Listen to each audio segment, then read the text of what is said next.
আসসালামু আলাইকুম রাহমাতুল্লাহ। সুপ্রিয় দর্শক ও শ্রোতা মণ্ডলী, আশা করি মহান রাব্বুল আলামিনের অশেষ মেহেরবানিতে আপনারা ভালো আছেন, সুস্থ আছেন। ইসলামে দোয়া একটি অত্যন্ত গুরুত্বপূর্ণ একটি ইবাদত। আল্লাহ তাআলা বান্দার দোয়া কবুল করতে পছন্দ করেন। পবিত্র কোরআনে ইরশাদ হয়েছে, "আমাকে ডাকো, আমি তোমাদের ডাকে সাড়া দিব।" সূরা মুমিন।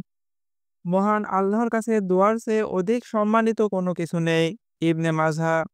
সব ইচ্ছা পূরণের আমল একবার পড়েই দেখুন, বুঝতে পারবেন। এমন একটি ভিডিও উপস্থাপন করব, এমন একটি দোয়ার কথা বলবো, যে দোয়াটি রাসূল সাল্লাল্লাহু আলাইহি ওয়াসাল্লাম তার চাচাজানকে শিখিয়ে দিয়েছিলেন।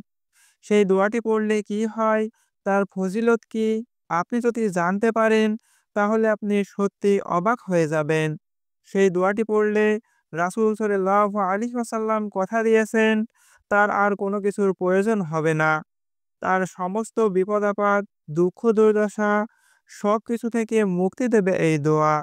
তাই আজকে আমরা আলোচনা করব, যদি আপনি দুঃখ, কষ্ট ও দুর্দশার মধ্যে পতিত হয়ে থাকেন, আপনি যদি রোগাক্রান্ত হন এবং আপনি যদি গরিব হন, বেঁচে থাকার জন্য আর্থিক সচ্ছলতা আপনার নেই, সেই সচ্ছলতা আনার জন্য দোয়া, সন্তানের সুরক্ষার জন্য দোয়া, শাস্তির পরিবর্তে ক্ষমা পাওয়ার দোয়া, যে এই ছোট্ট দোয়া এত কিছু থেকে আপনাকে মুক্তি দেবে, সেই দোয়াটি স্বয়ং রাসূল সাল্লাল্লাহু আলাইহি ওয়াসাল্লাম তার চাচাজানকে শিখিয়ে দিয়েছিলেন।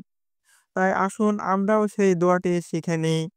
যে দোয়াটি পড়লে এত কিছু থেকে মুক্তি দেবে, সেই দোয়াটি স্বয়ং রাসূল সাল্লাল্লাহু আলাইহি ওয়াসাল্লাম তার চাচাজানকে শিখিয়ে দিয়েছিলেন। হযরত আব্বাস রাদিয়াল্লাহু তাআলা আনহু রাসূল সাল্লাল্লাহু আলাইহি ওয়াসাল্লামের চাচা। একদিন রাসূল সাল্লাল্লাহু আলাইহি ওয়াসাল্লামের কাছে আসলেন আর জিজ্ঞাসা করলেন, ইয়া রাসূলাল্লাহ, আমাকে একটা দোয়া শিখিয়ে দিন। রাসূল সাল্লাল্লাহু আলাইহি ওয়াসাল্লাম বললেন, হে আমার চাচাজান, বলুন, আল্লাহুম্মা ইন্নী আসআলুকা আল আফিয়াহ। হে আল্লাহ, আমি তোমার কাছে আফিয়া চাচ্ছি। এখন প্রশ্ন হলো, আফিয়া কি? আমরা বুঝতে পারছি না।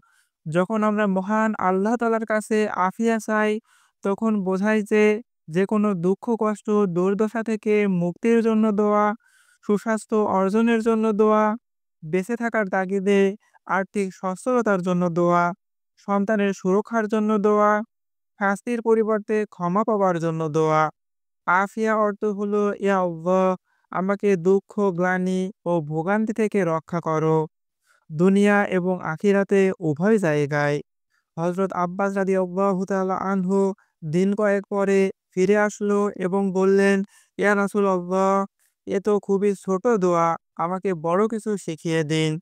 তখন রাসূল সাল্লাল্লাহু আলাইহি ওয়াসাল্লাম বললেন, ও আমার প্রাণপ্রিয় চাচা, আল্লাহর কাছে আফিয়া কামনা করুন। আল্লাহর কসম, এর চাইতে উত্তম কোনো জিনিস আপনাকে দেওয়া হবে না।